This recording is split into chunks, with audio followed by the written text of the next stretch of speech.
Our mantra here is really about providing opportunities for youth on many levels. We want them to receive skills they never would have received had they not entered our doors. And so we really focus on providing skills that allows them to compete in the global market.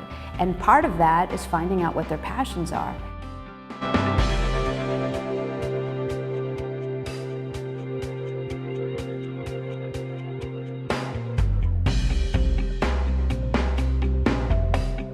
For us here at Boys and Girls Clubs, it's really important for us to have a kaleidoscope of opportunities, which is why we're very heavily focused in science, technology, engineering, arts, and math. It's called STEAM.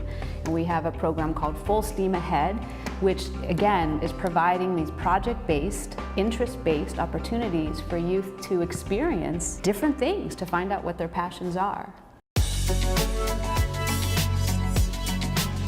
In STEAM, the arts is included because it's a vital portion to how children learn, and there are a lot of studies, longitudinal studies, that can support that as well.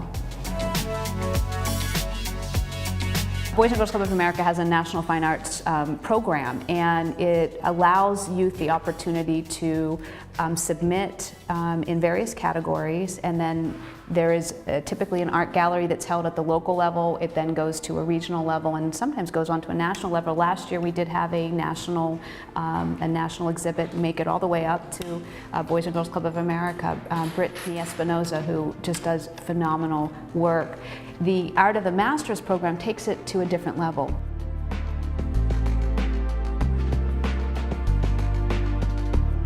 It provides the opportunity for us to actually enhance the National Fine Arts program and bring in different genres of art, as well as introducing youth to artists that they may not be familiar with, Salvador Dali or Monet or whomever.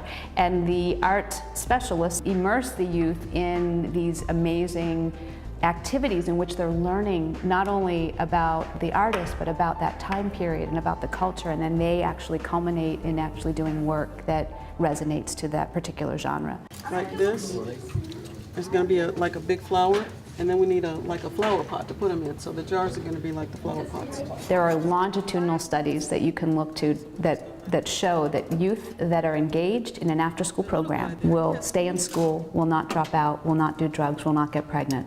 In the arts, there's a certain science to that art, whether it's looking at coloring and shading and the statistics of how, what needs to be stronger than the other. How do you create that art piece to look like the stairs are going down? You have to be able to look at it scientifically and mathematically, and so it's so important, in my opinion, to have arts continue in the educational system, and that's why for us it's an amazing opportunity, because the schools are not able to provide the arts because of everything else they have to do, and so we can do that in the after-school world. We can roll up our sleeves and get dirty and really dig into the fine pieces of art in a way that fits the math, the science, the engineering aspect, and so tying all these pieces together, that's the phenomenon of what my staff do, and that's the fun of what they do.